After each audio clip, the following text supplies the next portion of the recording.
Hello friends, आपका मेरे YouTube channel पर स्वागत है। आज हम डिस्कस करने वाले हैं डिफरेंशियल इक्वेशन का नेक्स्ट लेक्चर, जिसमें कि मेरे पास क्वेरी आ रही थी कि जो डिफरेंशियल इक्वेशन में कुछ टॉपिक्स ऐसे हैं जो सब टेंजेंट, सब नॉर्मल या tangent, length of tangent, length of normal. तो मैंने सोचा कि जो है बच्चों को इसमें डिफ़िकल्टी आ रही है, तो मैं इसमें एक वीडियो बना दूँ इस पर भी, ताकि वो प्रॉब्लम्स को करने में आपको आसानी हो।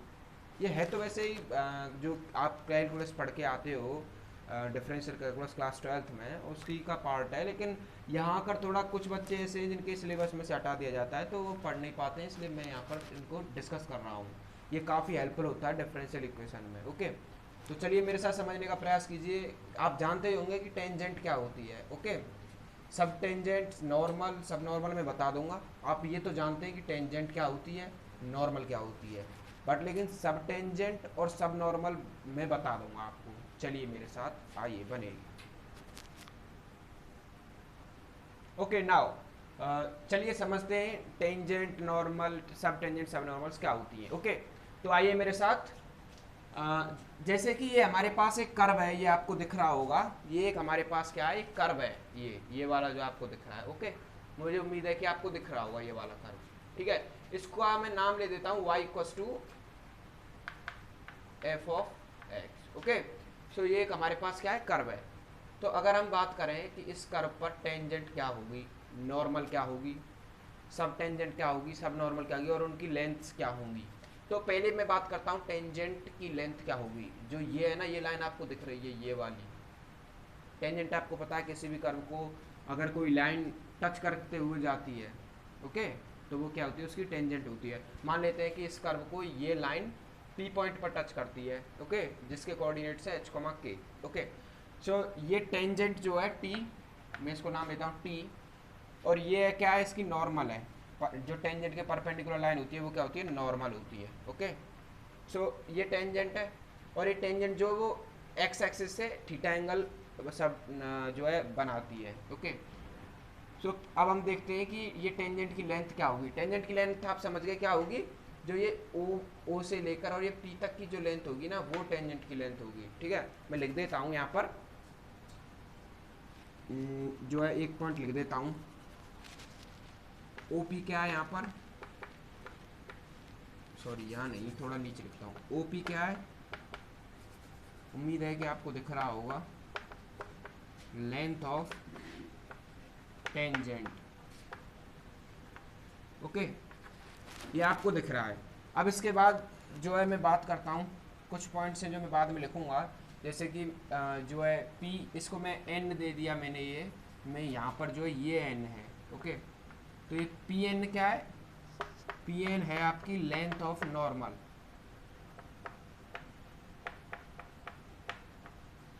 पी एन क्या है, length of normal. Okay, now अब हम समझते हैं कि ये लेंथ ऑफ टेंजेंट और लेंथ ऑफ नॉर्मल कैसे आएंगी। ठीक है, तो हम समझते हैं किस प्रकार से। आइए मेरे साथ, पहले हम क्या करेंगे, ये पी के कोऑर्डिनेट्स हमको पता है, लेकिन हमको ये जो है, हम मान लेते हैं इसको, ये ओ नहीं है, ये मैं एस ले देता हूँ, ये ओ है। ठीक है, ये जो ओ पी है ना, ये जो एस है, ये तो ओरिजिन है। Okay, don't worry about it, it's the origin only, ये ओरिजिन है। लेकिन ओ पी की हमें लेंथ निकालनी है, तो ओ के कोऑर्डिनेट्स हमको पता होने चाहिए। ओ के कोऑर्डिनेट्स कैसे पता होंगे, हम एक काम करते हैं कि पहले इस टेंजेंट की इक्वेशन निकाल लेते हैं इस कर्व के लिए। इस पॉइंट पर पी एच कोमा के पॉइंट पर टेंजेंट निकाल लेते हैं। फिर उस टेंजेंट पे क्या करेंगे, जो एक्स एक्सिस के साथ जो कोऑर्डिनेट होगा उसका, कट कर रही है जो लाइन टेंजेंट एक्स एक्सिस को कट कर रही है, आपको दिख रही है एक्स एक्सिस है, तो इस पॉइंट के जो कोऑर्डिनेट्स होंगे वहां पर क्या होगा, y जो कोऑर्डिनेट होगा वो जीरो होगा। आप समझिए, समझ गए ना। तो y कोऑर्डिनेट जीरो होगा, तो हम क्या करेंगे, ओ पी की हम पहले इक्वेशन निकालते हैं, फिर उसमें y कोऑर्डिनेट पुट करेंगे, सो हमारा x एक्सिस का x कोऑर्डिनेट हमको मिल जाएगा। ठीक है, तो समझिए, फिर डिस्टेंस फार्मूला का यूज़ करते हुए हम लेंथ निकाल देंगे टेंजेंट की। आइए पहले इसकी हम क्या करते हैं, length of equation of tangent हम निकालते हैं। इक्वेशन ऑफ टेंजेंट के लिए हमको क्या चाहिए होता है, पहले हमको एक स्लोप चाहिए।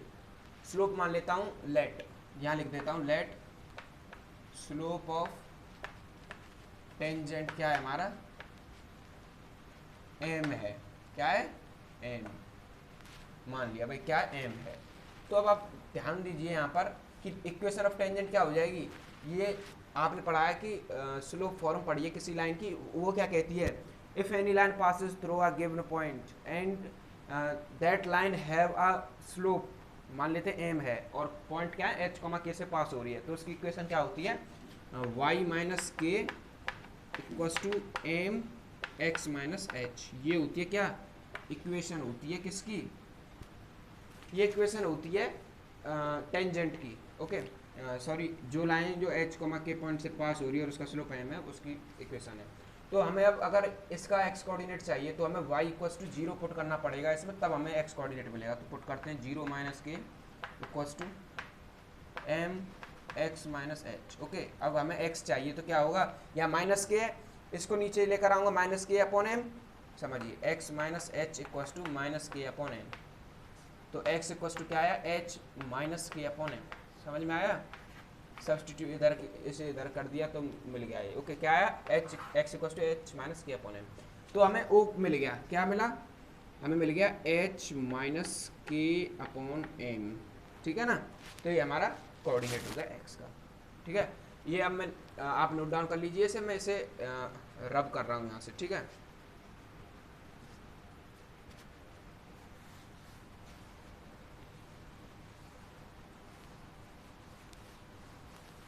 अब देखिए लेंथ ऑफ टेंजेंट अगर हमें बतानी है तो हम क्या करेंगे, ओपी की लेंथ निकाल देंगे, ठीक है।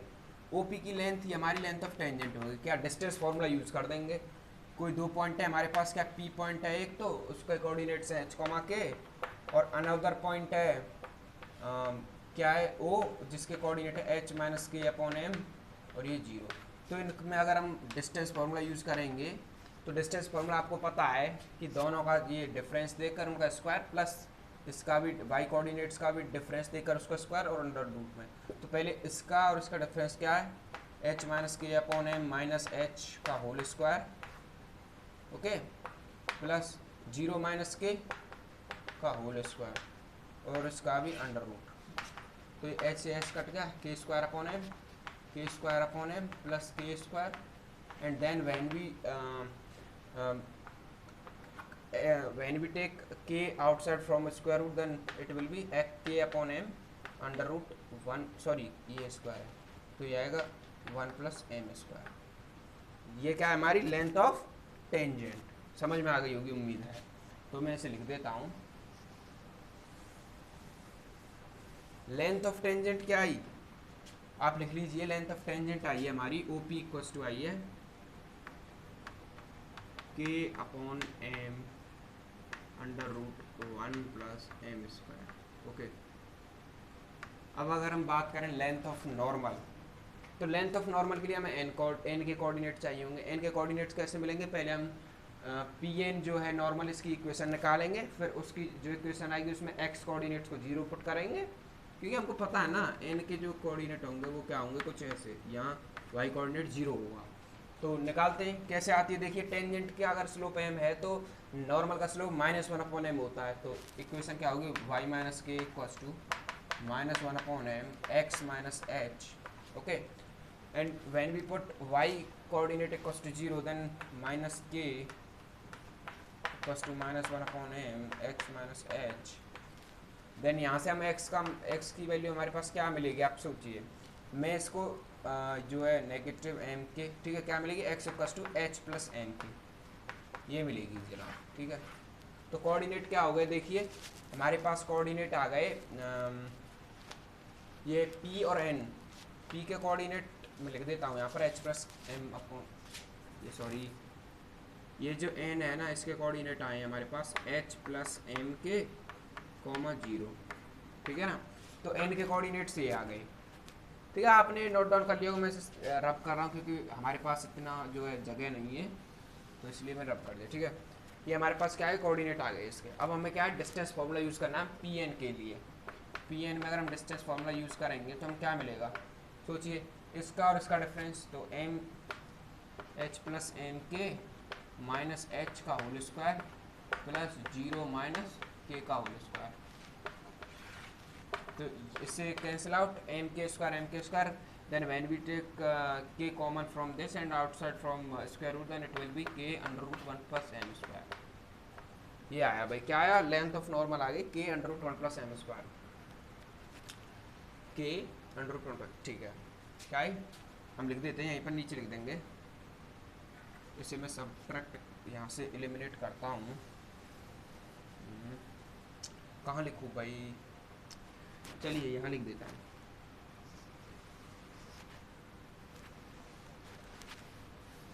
देखिए क्या आया, पी एन आई हमारे पास, पी एन जो आई वो क्या आई, K under root 1 plus M square. ये बेसिकली हमारे पास क्या थी, लेंथ ऑफ नॉर्मल, ठीक है। अब हम बात करते हैं, देखो length of tangent, length of normal हमारे पास आ चुकी।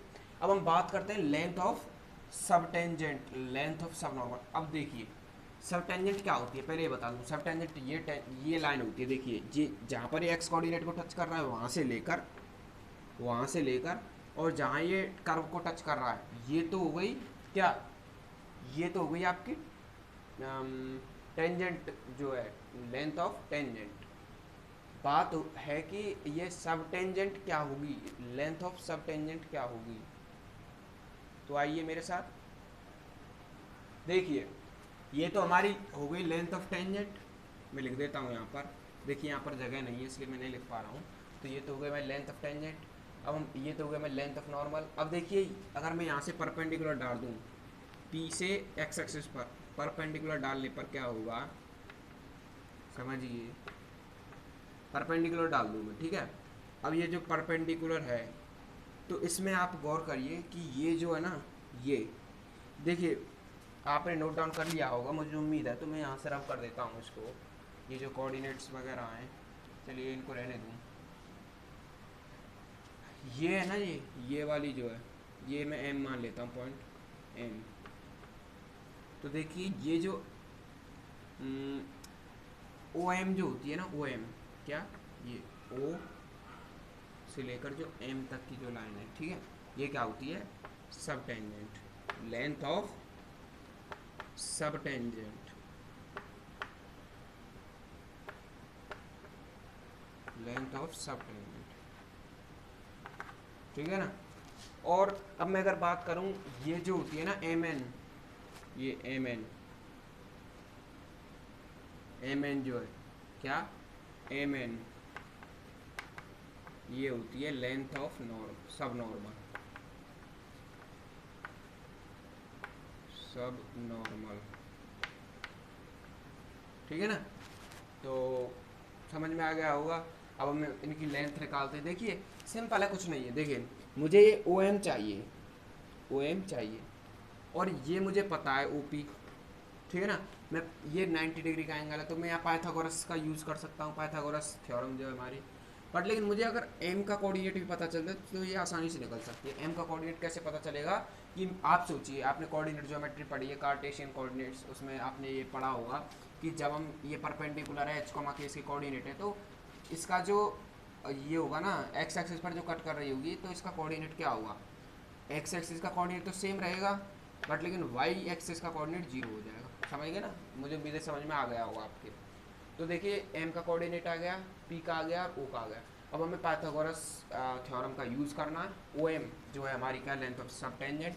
तो ओ एम कैसे निकलेगी, पाइथागोरस का यूज़ करें, O M square equals to, simply कुछ नहीं है, हम क्या करेंगे, चलिए मैं अभी स्क्वायर नहीं करता हूँ, डायरेक्ट अंडर रूट में निकालता हूँ इसको।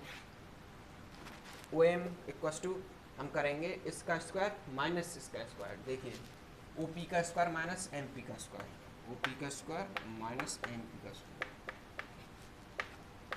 ठीक है ना। अब ओ पी की लेंथ हमारे पास है पहले से, क्या है, लेंथ ऑफ टेंजेंट, क्या ये है, K upon M under root 1 plus M square का होल स्क्वायर, ठीक है ना। ये हमारे पास क्या है, ओ पी की लेंथ है, हमने पहले ही लिख के रखी है इसको। माइनस एम पी क्या कैसे आएगी, एम पी क्या है, परपेंडिकुलर, तो ये तो के ही हो गई, क्या हो गई के, तो के का स्क्वायर। सिंपली कुछ नहीं कर रहे हैं, बहुत आसान है, आप आसानी से कर सकते हैं इसको। देखिए इसका, इसे हम जब जो करेंगे, क्या करेंगे इसको, क्या हम इसको सॉल्व करेंगे तो हमको क्या मिलेगा, ये के स्क्वायर है, अगर मैं कॉमन ले लूँगा तो 1 + m² अपॉन एम स्क्वायर -1, तो ये 1/m² रह जाएगा केवल। ओके, तो ये अंडर रूट में हमें क्या मिलेगा, k/m, ठीक है ना। इसकी हम एब्सोल्यूट वैल्यू लेंगे, ओके, पॉजिटिव वैल्यू, तो हम यहाँ पर ये लगा, क्योंकि लेंथ है पॉजिटिव ही होंगी, रूट में तो पॉजिटिव ही आएगी, ठीक है ना। तो ये क्या है, ये क्या है हमारी लेंथ ऑफ सब टेंजेंट। उम्मीद है कि आपको समझ में आई होगी। तो ओ एम क्या है, ओ एम आई हमारी, लिखता चल रहा हूँ मैं, k/m, ठीक है। अब आइए मेरे साथ, अब बढ़ते हैं आगे। अब क्या करेंगे, अब हम कोशिश करेंगे इसको निकालने की, एम एन की लेंथ ऑफ सब नॉर्मल, ठीक है। मैं इसे रब कर देता हूँ, लेंथ ऑफ सब नॉर्मल, ठीक है। लेंथ ऑफ सब नॉर्मल को कैसे निकालेंगे, देखिए लेंथ ऑफ सब नॉर्मल क्या है, एम एन। एम एन को निकालेंगे, फिर से पाइथागोरस का यूज़ करेंगे। पाइथागोरस थ्योरम जो हमारी क्या कहती है इस ट्राइंगल में, देखिए एम एन कैसे निकलेगी, पी एन का होल स्क्वायर, देखिए पी एन का whole square minus P M का होल स्क्वायर, ठीक है ना। अब देखिए पी एन का होल स्क्वायर क्या है, पी एन जो एन है हमारी कोऑर्डिनेट है, तो इनका जो कैसे निकलेगी, हमने लेंथ पहले से लिख रखी है ना, ये नहीं लिखी तो देख ना, हाँ लिखी है ना, ये रही पी एन क्या है, के अंडर रूट 1 + m², इसका भी होल स्क्वायर। और ये पी एम क्या है, पी एम क्या, के का whole square. When we solve it then we can easily get k² + k² m² minus k² and it will be the cancel out, then k m, ये हमारे पास क्या बचेगी, इसकी रिक्वायर्ड लेंथ होगी। तो एम एन की लेंथ क्या आ गई, मैं यहाँ लिख देता हूँ, एम एन की लेंथ आ गई हमारे पास के एम, सॉरी ये दोनों एब्सोल्यूट वैल्यू लेंगे इसकी। तो उम्मीद है कि आपको ये समझ में आया होगा कि हमने length of tangent, length of सब टेंजेंट, लेंथ ऑफ सब नॉर्मल वगैरह हमने फाइंड आउट की। तो आइए अब बढ़ते हैं हमारे साथ और आगे चलते हैं। देखिए आइए मेरे साथ, यहाँ पर अब हम बात करते हैं पोलर फॉर्म में जो है लेंथ ऑफ सब टेंजेंट एंड सब नॉर्मल क्या होगी। तो देखिए पोलर फॉर्म में length of polar sub tangent क्या होती है, सॉरी जब हम पोलर फॉर्म में यूज़ कर रहे हैं तो इसको हम पोलर लिख दिया हमने यहाँ पर, ठीक है। तो इसकी लेंथ होगी r² d∅/dr। थीटा क्या है यहाँ पर, थीटा जो एंगल मैंने बताया ना अभी आपको पिछले में, देखिए ऐसे कुछ बताया था मैंने कार्टेशियन में, ऐसे ही यहाँ होता है कि मैंने ये टेंजेंट डाली और ये सॉरी हाँ ये कहीं भी कट कर सकती है, ये थीटा एंगल बना रही है, टेंजेंट जो है वो कर्व के ऊपर जो टेंजेंट है वो एक्स एक्सिस के साथ जो एंगल बनाती है वो क्या है, थीटा एंगल। तो d∅/dr क्या है, आर आप जानते हैं रेडियस वेक्टर, ठीक है। देखिए अगर मैं, देखिए कुछ नहीं है रेडियस वेक्टर, आप जब पोलर फॉर्म में जो ग्राफ देखेंगे तो उसमें रेडियस वेक्टर जो होता है वो आर से हम उसको डिनोट करते हैं, और सिंपली कुछ नहीं है, ठीक है। तो आइए अब मेरे साथ अब आगे बढ़ते हैं और इसमें हम देखते हैं कि लेंथ ऑफ पोलर सब नॉर्मल क्या होती है। लेंथ ऑफ पोलर सब नॉर्मल की बात करें तो इसमें देखने को मिलेगा कि dr/dθ से लेंथ ऑफ पोलर सब नॉर्मल मिलती है, ठीक है। इससे ये कुछ खास ज़्यादा है नहीं, क्वेश्चन में हमको बस इनकी लेंथ का यूज़ होता है। तो आइए मेरे साथ, ये हो गया हमारा पोलर सब, इसलिए मैं ग्राफ को डिस्कस नहीं किया ज़्यादा क्योंकि उसमें कुछ खास है नहीं, क्वेश्चन आएंगे तब हम उसको डिस्कस कर लेंगे। Length of polar sub tangent, length of polar सब नॉर्मल, तो इनका ही ज़्यादा यूज़ है हमारे क्वेश्चंस में, डिफरेंशियल इक्वेशन में इन्हीं का ज़्यादा यूज़ है, तो इनको ध्यान रखना, ठीक है। चलिए अब मेरे साथ आगे आइए।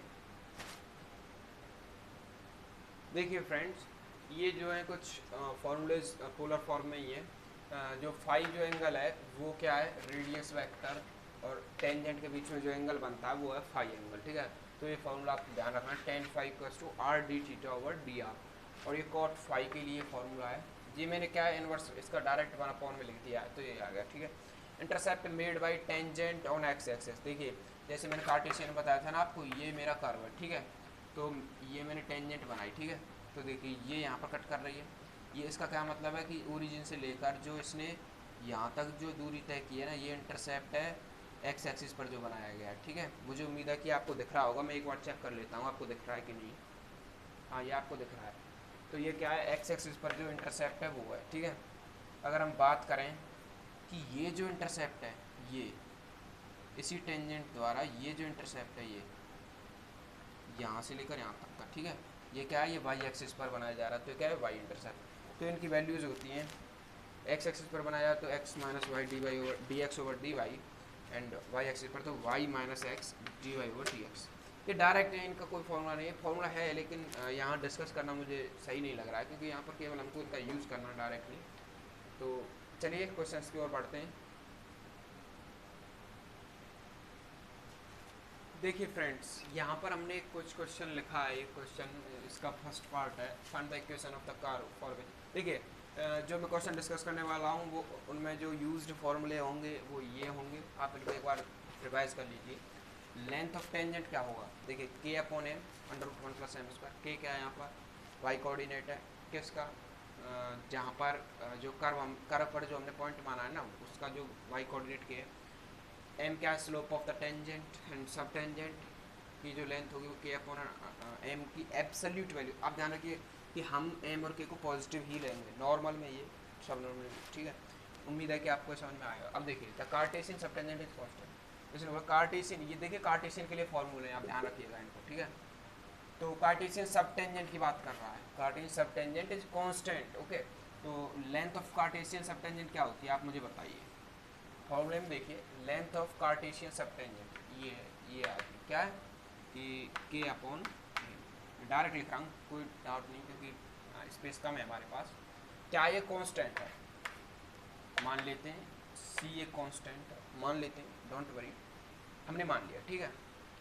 अब बताइए कि एम एम क्या है यहाँ पर। अब कार्टेशियन जो है स्लोप है टेंजेंट का, तो मैं क्या लिख सकता हूँ इसको, अगर मेरे पास कोई ग्राफ है कर्व है y equal to F of X, जिस पर मैंने पॉइंट माना था h को के, मैंने आपको बताया था अभी।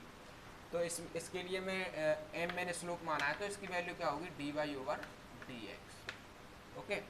और k का क्या होगा, अगर मैं मान लेता हूँ कोई y वेरिएबल पॉइंट है, k क्या है, कोई y वेरिएबल हो सकता है ये कुछ भी, क्योंकि ये y वेरिएबल, अब देखिए ना आप कि ये जो h के हमने कोई पर्टिकुलर पॉइंट मान लिया, हम मान लेते हैं ये क्या हो सकता है, देखिए ये क्या हो सकता है, पी एक्स कॉमा वाई नहीं है, क्या है ये तो सेटिस्फाई कर रहा है इस इक्वेशन को, तो ये पॉइंट है, तो ये वेरिएबल फॉर्म में ये है, तो कोई भी हम माने तो हमें से पर्टिकुलर ना मान के हम ये मान रहे हैं, और स्लोप को हम ये मान रहे हैं, ठीक है ना। तो आइए मेरे साथ, तो ओके, तो क्लियर हो गया होगा, मुझे उम्मीद है कि अब आइए कि अगर मैं के अपॉन एम को क्या, के को क्या लिखूँ, वाई अपॉन, इसको मैं एम को d Y over D x, भाई एब्सोल्यूट वैल्यू मान रहा हूँ, ठीक है, कोई दिक्कत नहीं, मैं इसको नहीं लगा रहा हूँ साइन सी। अब मैं इसे उधर लेकर जाऊँगा, तो y equals to c into d Y over D x, ठीक है। अब मुझे बताइए आप एक बार बताइए कि अभी आप सॉल्व कर सकते हैं। मैंने आपसे डिस्कस किया था कि वेरिएबल सेपरेबल फॉर्म क्या होती है। मैंने कहा था कि अगर मैं इसे ऐसे लिख दूँ, y d x minus c d y equals to zero, means अगर मैं किसी इक्वेशन को इस फॉर्म में लिख दूँ, देखिए m d x plus n d y equals to zero की में, जहाँ पर एम और एन क्या है, या तो एक्स के फंक्शन हो सकते हैं दोनों, या फिर वाई के दोनों हो सकते हैं फंक्शन, या एक एक्स का एक वाई का, एक वाई का एक एक्स का, या फिर दोनों कॉन्स्टेंट्स हो सकते हैं। तो इसी प्रकार से देखिए कि मैंने ये माना, तो अब इसके बाद आइए ये इसी की तरह ये फॉर्म थी, कोई दिक्कत नहीं है, अभी वेरिएबल सेपरेबल फॉर्म हो सकती है, कुछ भी हो। जो ये जो मेरे पास फंक्शन है ना, यहाँ पर क्या है, अगर मुझे, आप सोचिए ये फॉर्म तो मैं लिख दी, कोई दिक्कत नहीं है। अब अगर देखिए मैं अगर इसे वेरिएबल सेपरेबल के फॉर्म से इंटीग्रेट करना चाहूँ तो कैसे करूँगा, देखिए इसे करूँगा मैं, y को इधर ले आऊँगा और dx को उधर, तो देखिए dx इक्वल्स टू 1/c, चलिए यही रहने दी, c upon y D y. अब इसको आप इंटीग्रेट करिए और आसानी से आंसर लीजिए। इसको इंटीग्रेट करें तो x इक्वल्स टू, इसको करेंगे तो क्या आएगा, c log y, okay, plus में k आएगा, उसको मैं log k ही मान लेता हूँ। k क्या है, कोई कांस्टेंट है, क्लियर, k क्या है, कांस्टेंट, ठीक है, c भी कोई कांस्टेंट है, ठीक है। अब x इक्वल्स टू, देखिए सॉल्यूशन तो यही हो गया, यही जो कर्व हो गया, लेकिन हमें ये अच्छी से फॉर्म में बनाना है, तो हम क्या लिखेंगे, इसे फर्दर सॉल्व करेंगे, तो ये log y की पावर c, ये k, तो ये हो गया ये k इंटू वाई की पावर c, ठीक है। अब मैं अगर इसे लॉग अंडर बेस ई है तो मैं इसे फर्दर सॉल्व करूँ तो मुझे क्या मिलेगा, मुझे मिलेगा कि के वाई की पावर सी इक्वल्स टू ई की पावर एक्स। ये क्या है, मेरा कर्व है, ठीक है। अब मुझे उम्मीद है कि आपको समझ में आ गया होगा, और इसे नहीं आया है तो इसे पॉज करके दोबारा देखिए तो आपको समझ में आ गया होगा और आ जाएगा अच्छी तरीके से। देखिए फ्रेंड्स, अब हमारे पास जो है ये है एक क्वेश्चन जिसमें इसने बोला है कि the polar sub tangent is constant. Okay, the polar sub tangent अगर कांस्टेंट है तो इसके लिए हमें कर्व की इक्वेशन निकालनी है, ठीक है। तो मैंने यहाँ पर पोलर के भी फॉर्मूलेस कुछ लिख दिए हैं आपके सामने, आप देख सकते हैं इनको। Length of polar sub tangent क्या होती है, r square d theta over d r, ठीक है। मैं आपको बता चुका हूँ थीटा क्या है, आर क्या है, सब चीज़। सब नॉर्मल क्या है, लेंथ ऑफ सब normal D R over D theta, ठीक है। तो सब टेंजेंट के लिए, length of polar sub tangent के लिए हमें बोला है कि ये कांस्टेंट के इक्वल है ये चीज़, तो क्या केस करेंगे, r square d theta over d r equals to k. देखिए भाई, ऐसे क्वेश्चंस को करने का एक सबसे अच्छा तरीका है कि आप क्वेश्चन क्या कह रहा है इसको पहले समझ लें। आपका 50% जो क्वेश्चन है ना, आंसर सॉल्यूशन, वो हो जाता है इसी जगह पर, ठीक है ना। जो 50% जो सॉल्यूशन है वो इसी जगह पर हो जाता है जब आप क्वेश्चन को अच्छे तरीके से समझ लेते हैं, ठीक है ना। तो आप क्वेश्चन को समझिए पहले, फिर उसके बाद जो हमारे पास कुछ पर्टिकुलर फॉर्मूले हैं उनको यूज़ करिए और अपना आंसर ले जाइए। तो चलिए इसको सॉल्व करते हैं। कुछ नहीं है इसमें, सिंपल है, आप कर भी सकते थे, लेकिन मैंने कुछ एग्जांपल एक दो इसलिए उठाए कि आपको अच्छी तरीके से जो फॉर्मूले कॉन्सेप्ट है वो समझ में आ जाए, ठीक है। तो देखिए, अब वेरिएबल सेपरेबल फॉर्म मैंने बताया ना कि जिधर कांस्टेंट है, देखिए ये डी थीटा है ना, अगर यहाँ थीटा का कोई टर्म होता तो हम इसे थीटा डी थीटा की ओर ले जाते, और अगर डी आर है तो इसको डी आर की ओर ले जाएंगे। देखिए डी थीटा में यहीं रहने दो, कोई टर्म ही नहीं है इसके साथ। ओके, तो यहाँ के है अपॉन, इसको मैं नीचे लाऊंगा आर स्क्वायर और इसे ऊपर ले जाऊंगा डी आर, ठीक है। अब इसे इंटीग्रेट कर दीजिए, क्या मिलेगा, यहाँ मिलेगा theta equals to, sorry theta है भाई, ठीक है, ये क्या मिलेगा के। अब आप इंटीग्रेशन तो करना जानते ही हैं, देखिए नहीं जानते तो मैं बता देता हूँ कि कुछ ऐसा होता है कि 1/x dx, देखिए ये तो log x हो जाएगा, इसका तो कोई दिक्कत नहीं। अगर स्क्वायर है एन, सॉरी ये अगर हमारे पास पावर में n होता तो क्या करते हैं कि सिंपली बता देता हूँ, चलिए आपको पता ही होगा x की पावर n dx का इंटीग्रेशन क्या होता है, n सॉरी x की पावर n+1 अपॉन n+1, ठीक है ना। तो यहाँ पर देखिए ये सॉरी इस पूरे के नीचे होता है, और देखिए यहाँ पर ऐसे ही मैं करूँ तो क्या होगा, फॉर्मूला में आपने नोट डाउन कर लिया होगा, स्पेस नहीं इसलिए मैं थोड़ा इरेज कर देता हूँ उसको जल्दी से, कि यहाँ पर क्या है 1/r² dr, कि इसको मैं ऊपर ले जाऊँगा तो क्या बनेगा, ये r की पावर -2 dr, क्या होगा कि r की पावर -2+1 अपॉन -2+1, तो क्या आएगा प्लस, तो क्या आएगा यहाँ से मिलेगा, मैं इसे अब कर देता हूँ ऊपर से, यहाँ से हमको मिलेगा थीटा इक्वल्स टू के, ये मिलेगा, ये -1 है और ये r की पावर -1, ठीक है। तो -1/r सॉल्व करिएगा, आसानी समझ में आ जाएगा। तो थीटा इक्वल्स टू क्या आएगा, -k/r प्लस c, ये क्या होगा, हमारा रिक्वायर्ड कर्व होगा जो हमें क्वेश्चन में पूछा गया है, ठीक है। तो ये कुछ इंपॉर्टेंट फॉर्मूलेज थे। तो ये आज हमारा जो टॉपिक था length of tangent, length of normal, length of सब टेंजेंट, सब नॉर्मल, काफ़ी कुछ इसमें मैंने करा दिया है, और जो डिफरेंशियल इक्वेशन में यूज़ थे, जो करने थे हमें फॉर्मूलेज, वो भी काफ़ी करा दिए हैं मैंने। तो आप इन्हें क्वेश्चंस को और लगाइए, नहीं आते तो आप कमेंट सेक्शन में, सॉरी कमेंट बॉक्स में कमेंट करके बता दीजिए हमको, तो हम आपको उन्हें आपके साथ डिस्कस कर लेंगे, ठीक है, अगले लेक्चर्स में। तो अब मिलते हैं अगले लेक्चर में। Okay, thanks.